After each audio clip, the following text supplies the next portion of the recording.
Oke guys, so welcome back to our channel Independent Training. Kali ini gua excited banget karena kita akan bikin podcast. Podcastnya ini podcast pertama kita yang ada di Bali. So kita nggak akan tapping di Jakarta. Kebetulan kita lagi ada di Bali dan kita akan coba mendatangkan salah satu dosen akuntansi yang memang cukup punya pengalaman juga. Penelitian, ide untuk tugas akhir, skripsi, tesis, nanti kita coba tanyakan. Dan kemudian apa yang menjadi kesibukannya. So perjalanan kurang lebih dari tempat gue itu kurang lebih 1 jam 20 menit based on maps-nya. Kita sebetulnya menuju ke Gianyar, satu kabupaten setelah Gianyar, gue lupa apa namanya, satu kabupaten setelah Gianyar. Kita coba ikutin, semoga sampai di tujuan ya.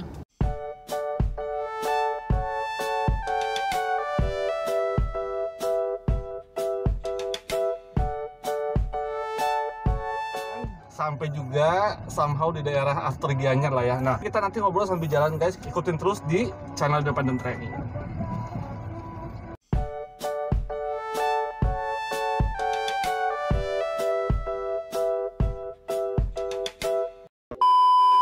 Kali ini kita kedatangan dan kita podcast di Bali juga. Jadi ini podcast pertama di Bali, bintang tamunya premier di Bali. Mau nggak mau harus ikut gitu ya, mau nggak mau harus datang, jadi kita jemput paksa. Dosen akuntansi pastinya, jadi nanti boleh diperkenalkan lebih lanjut. Dan kita harapkan sih memang teman-teman di sana yang sedang tugas akhir, yang sedang menyusun skripsi ataupun tesis bisa mendapatkan ide dari podcast online ini. Oke guys, kita mulai dengan perkenalan dong Mas. Ya, halo semuanya, selamat siang, salam sehat selalu, semoga diberikan keselamatan, kesehatan, kebahagiaan.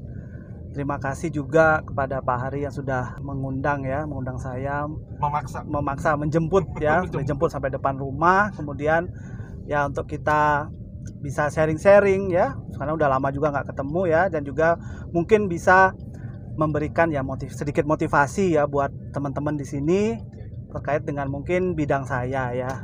Saya Agung ya, nama lengkap saya Anak Agung Gede Satya Utama, bisa dipanggil Agung.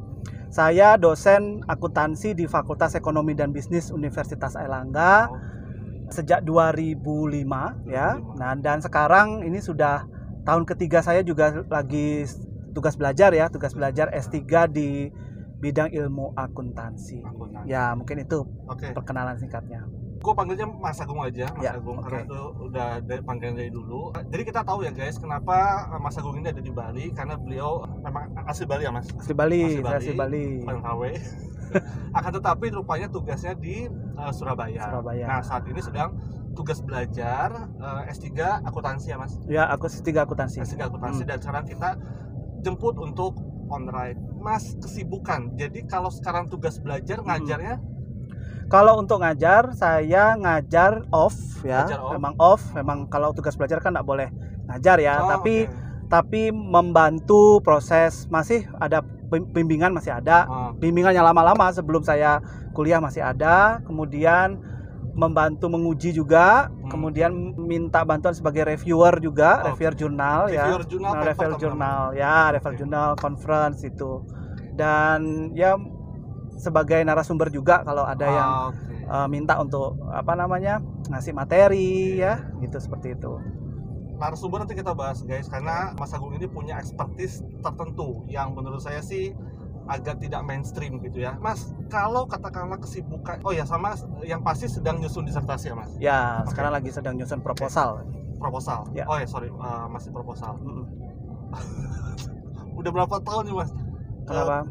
Tugas belajarnya? Tugas belajarnya ini mau tahun ketiga ya, jadi baru selesai semester 5. Ini besok ini ujian, ini hari Jumat ujian akhir. Ujian akhir semester 5, menyelesaikan project-project juga. Kemudian submit paper lah yang ada hubungannya dengan topik riset ya, disertasi gitu. Kalau boleh tahu Mas, konsentrasi mengajar akuntansi apa nih? Kalau konsentrasi mengajar di akuntansi keuangan dan sistem informasi. Tapi memang lebih banyak di sistem informasi akuntansi dan sistem informasi manajemen ini. Sama SIM. SIM. Kalau bidang riset? Kalau bidang risetnya juga masih sama di area sistem informasi ya, general sistem informasi. baik itu akuntansi, manajemen, dan sekarang juga lagi senang-senangnya ya belajar tentang big data ya. Oke, Big data. Nah, itu kan penting juga tuh buat akuntansi dan big data itu. Oke. Sorry guys, gue sambil lihat contekan karena lupa ingat. Oke, jadi kalau teman-teman perhatikan, Mas Agung ini di ResearchGate-nya memang saya sudah notice banyak sekali paper tentang sistem informasi. Jadi no wonder kalau nanti teman-teman boleh google atau mungkin mahasiswanya Mas Agung mungkin tidak heran kalau penelitiannya Mas Agung mungkin banyak di bidang sistem informasi ya Mas. Betul. Oke. Nah, kalau boleh tahu nih Mas, mungkin kalau proposal mungkin masih jauh, tapi arah untuk disertasinya lebih kemana Mas? Oke.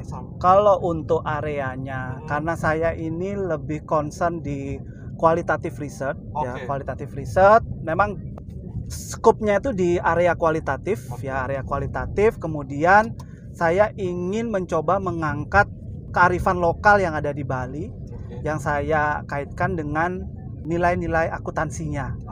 Ya, kearifan lokalnya itu hubungannya dengan agriculture, ya, agriculture information system. Nah, kalau di Bali mungkin teman-teman sudah pernah tahu ya, yang sawah-sawah berterasering itu, sawah berjenjang. Nah, di Jatiluwih. Nah, itu kita sebut dengan nama subak. Oke, subak. Nah, jadi saya mencoba untuk menggali makna akuntansi, nilai-nilai akuntansi, bagaimana sistem informasinya, ya di subak itu sendiri.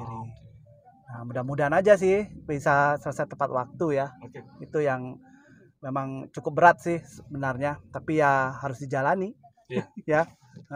Oke teman-teman, jadi walaupun gue belum ketemu bagaimana relevansinya ya, karena mungkin beda konsentrasi, cuma Mas Agung mau berusaha mengaitkan kearifan lokal dengan sistem informasi akuntansinya dari sisi akuntansinya. Oke lah, moga-moga sukses Mas. Tugas akhirnya itu tugas belajarnya. Target berapa tahun lagi sih Mas selesai? Target sih normal sih 3 tahun ya. Tapi kalau misalnya ya mudah-mudahan bisa cepat atau lambatnya ya 3-4 tahun lah. 3-4 tahun. Oke Mas. Nah, teman-teman, jika kalau teman-teman perhatikan penelitian tadi di notis sama Mas Agung, ini mungkin juga teman-teman yang mau arah kualitatif Mas. Sebetulnya apa sih kesulitan kualitatif sebenarnya Mas? Oke, sebenarnya kalau untuk Mas bicara kesulitan ya, atau ini mudah atau enggak, semua sebenarnya sulit ya. Baik itu yang kuantitatif maupun kualitatif. Itu tergantung dari sudut pandang si peneliti ya. Nah, kita nggak bisa memaksakan harus misalnya, jadi kalau metode itu kan alat ya. Metode itu alat cara bagaimana memecahkan masalah. Kalau misalnya kita memandang fenomena, kita memandang masalah bisa diselesaikan secara kuantitatif ya nggak apa-apa. Tapi kalau misalnya ada ruang di mana kok ini harus lebih dalam ya, lebih digali lebih dalam lagi. Nah, itu kan kita nggak mungkin secara kuantitatif ya, secara kuantitatif. Berarti misalnya kita ingin menggali lebih dalam informasi, kita cari informannya lebih dalam, kemudian kita lakukan wawancara, focus group discussion. Nah, itu kuantitatif nggak bisa. Jadi dengan kualitatif itu yang mampu untuk bisa mendekatkan dari masalah sudut pandang si peneliti sampai terselesaikan research problem atau research questionnya, seperti itu.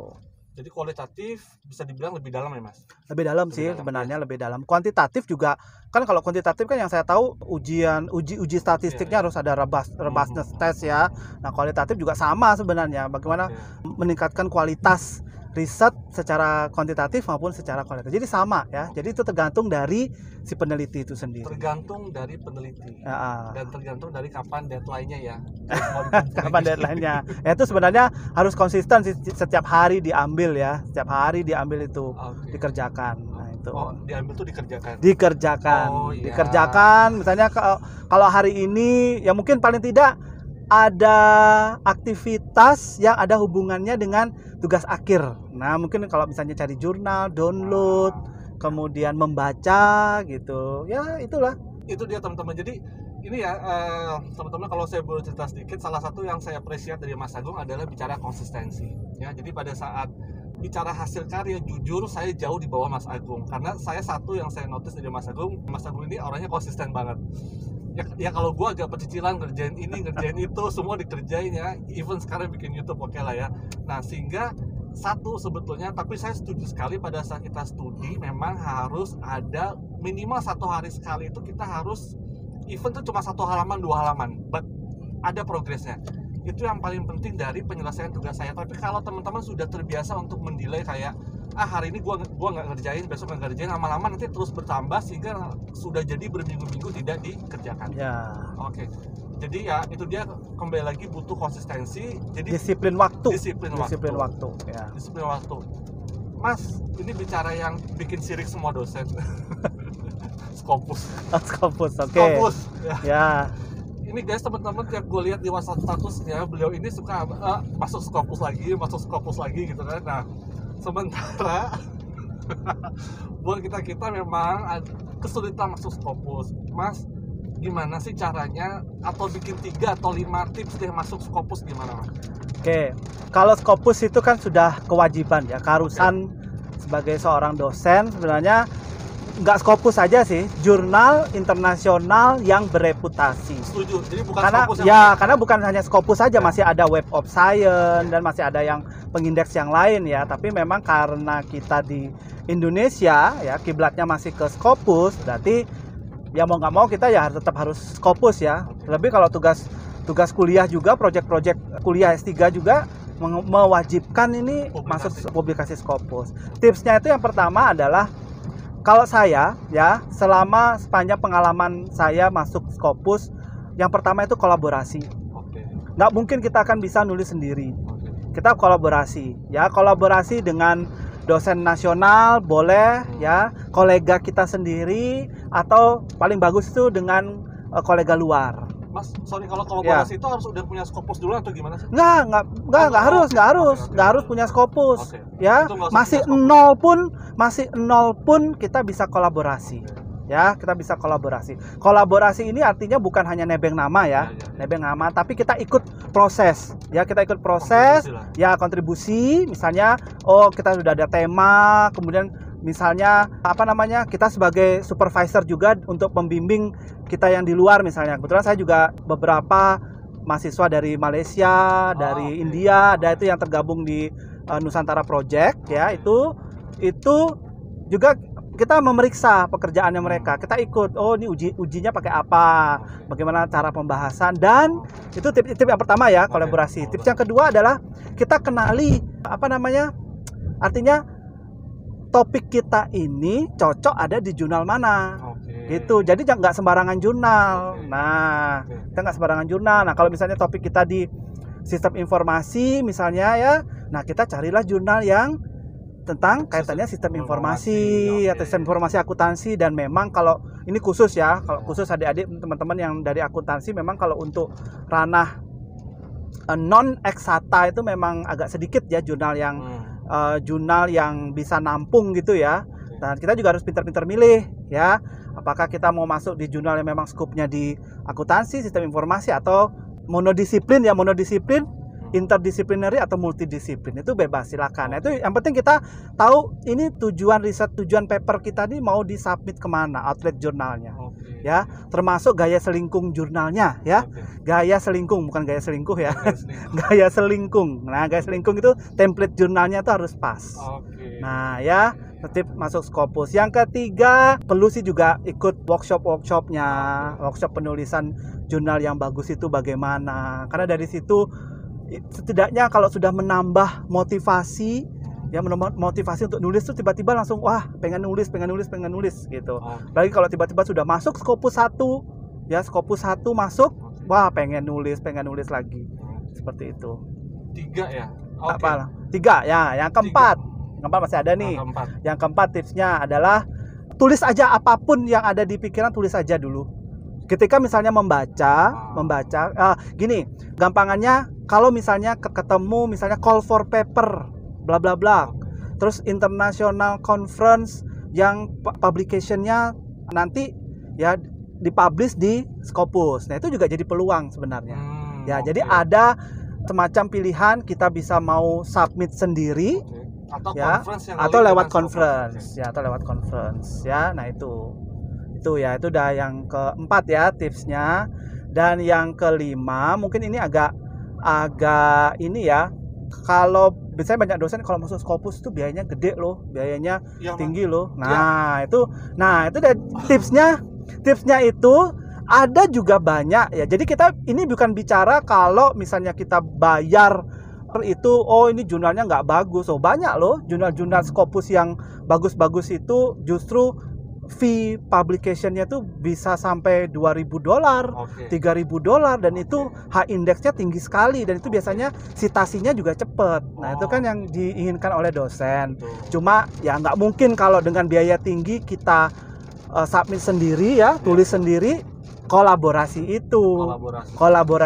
Nah gimana, jadi misalnya 5 orang kolaborasi ya, semuanya kan kerja, semuanya masuk ya aktivitasnya di papernya itu. Nanti ketika ada pilihan open access ya, biaya publikasinya nanti bisa dibagi ya itu. Atau enggak biasanya dapat grant kan, dapat grant, dapat funding, dapat hibah. Nah itu biasanya sebagian untuk submit jurnal seperti itu. Untuk topik Mas, ya tadi udah yang keberapa, 4 atau 5 untuk topik Mas? Ya. Apakah ada topik yang secara spesifik diterima oleh Scopus? Ya, kalau biasanya kalau Scopus atau jurnal-jurnal ya, tidak hanya Scopus saja, itu dia punya yang namanya special issues juga ya. Special issues yang memang disesuaikan dengan topik riset yang lagi in. Nah, saya mau kasih tips nih buat teman-teman nih, adik-adik di sini yang mau ngambil topik riset ya. Topik COVID-19 masih menjadi in. COVID-19. Karena saya sudah coba ya, ketika saya mau masukkan ke Scopus ya, itu proses review, proses editor accepted-nya itu cepat. Ketika kita memasukkan judul kita abstrak tentang COVID-19 ya. Jadi itu. Nah, apalagi kalau yang sekarang bicara climate change, sustainability, carbon accounting ya. Carbon accounting itu justru yang lagi in. Sama satu lagi digitalization. Ya. Guys, Mas, stop Mas. Itu untuk topik nanti anak-anak tugas akhir. Jadi itu kurang lebih teman-teman dosen juga yang mau masuk Scopus. Mas, kalau boleh tanya di tanpa bermaksud apa-apa, Scopusnya sudah ada berapa? Di atas 10, 20? Ini 17 kalau di Scopus. 17. Aduh, melangkah ke profnya enak banget ya kalau 17 ya. Oke, mantap. Mas, sukses terus untuk penelitiannya. Nah, karena Mas tadi bicara juga Mas Mas juga masih aktif untuk membimbing tugas akhir dan mereview. Topik Mas, tugas akhir, karena banyak sekali teman-teman di luar sana mungkin nggak mau ngambil masalah harga saham kayak atau return kayak atau apapun itu. Nah, kira-kira topik dari perspektif kompetensi Mas apa nih yang bisa ditawarkan untuk teman-teman yang sedang nyusun? Ya, kalau topik kaitkan dengan digitalisasi, teknologi informasi, Society 5.0. Society 5.0. Atau kalau mau lebih yang global bisa masuk kemana-mana, sustainability. Karena sustainability itu kan banyak ya konsepnya, bisa ke education, bisa ke energy, bisa ke green economy, blue ocean dan lain sebagainya, climate change. Nah, dikaitkan dengan itu. Tapi memang kalau saya lihat sekarang sudah lebih trennya ke itu tadi, digitalization itu, Society 5.0 itu. Jadi ya itu mungkin teman-teman yang mau ngambil tugas akhir di luar dari misalkan mainstream, seperti ya bukan mainstream ya, sorry ya, kayak harga saham, kinerja perusahaan dan segala macam.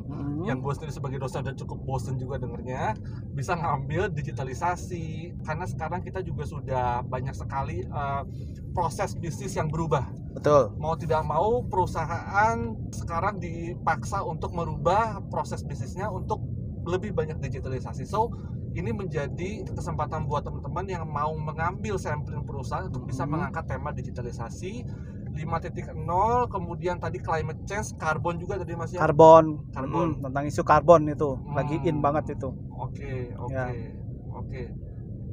Cuma begini Mas, artinya apakah bisa dikerjakan secara kuanti itu semua? Bisa semua, bisa semua. Bisa semua secara kuantitatif, secara kualitatif itu bisa. Bisa ya. Apalagi kalau misalnya kaitkan dengan pandemi, itu ide bisa bermacam-macam. Jadi tulis saja idenya, temanya atau draftnya, kemudian cari referensi yang memungkinkan ya, yang sejalan ya dengan ide risetnya, kemudian dicari fenomenanya, dicari gapnya riset gapnya itu yang penting itu. Teman-teman gini, kalau nulis tugas akhir supaya diterima, pertama temukan fenomena atau gapnya. Jadi nulis latar belakang, bukan cerita tentang yang lain-lain, tapi tentukan research gap-nya. Nanti jadi pelajaran metodologi. Ya, research gap. Cari research gap-nya, itu yang biasa diminta oleh pembimbing. Nilai tambahnya di mana itu untuk mengisi gap tadi. Iya. Nah, itu kurang lebih teman-teman beberapa topik yang bisa dipertimbangkan supaya bisa diterima. Karena mungkin pembimbing pun udah sering terima judul ya Mas. Jadi dia udah tahu mana judul yang berulang. Jadi kalau teman-teman menyuguhkan sesuatu yang baru, ya mungkin bisa jadi variabelnya sama loh teman-teman, tapi kita ambil konteksnya dalam COVID. Nah, ya, itu bisa. Itu juga bisa jadi pertimbangan sehingga bisa diterima oleh dosen pembimbing. Betul sekali. Oke. Mas, bicara setelah topik, satu lagi tentang tugas akhir. Selain tentang topik yang bisa diterima, kira-kira teman-teman ada tips kah untuk yang sedang, karena banyak nih Mas, terutama yang S2 ya, ataupun mereka tidak selesai Mas. Artinya ya sebetulnya banyak juga teman-teman kita yang satu yang tidak selesai. Boleh kasih tips ke mereka gimana caranya supaya bisa menyelesaikan tepat waktu? Oke, jadi riset ya, baik itu tesis atau disertasi, ini juga challenge buat saya ya. Nah, skripsi ya, skripsi atau tesis atau disertasi ya, itu riset yang baik itu adalah riset yang selesai. Ya, riset yang selesai. Jadi sebenarnya fokus sama disiplin waktu. Kalau mau sebenarnya orang kan bilang cari masalahnya di mana. Sebenarnya di lingkungan kita sendiri sebenarnya masalah itu sudah banyak ya. Rajin baca, rajin update ya. Rajin update sosial media. Karena sosial media tuh informasi-informasi ya. Kaitannya dengan akademis ya. Kaitannya akademis itu banyak sekali ya. Berita-berita magazine luar atau channel-channel TV yang ibaratnya yang ada hubungannya dengan konsentrasinya di mana gitu ya. Jadi sosial media yang paling penting lah. Jadi memperkaya teman-teman dengan hal-hal yang mudah di sekitar kita aja. Iya. Jadi kalau misalnya satu contoh ya, kalau misalnya aktif di sosial media, misalnya Twitter.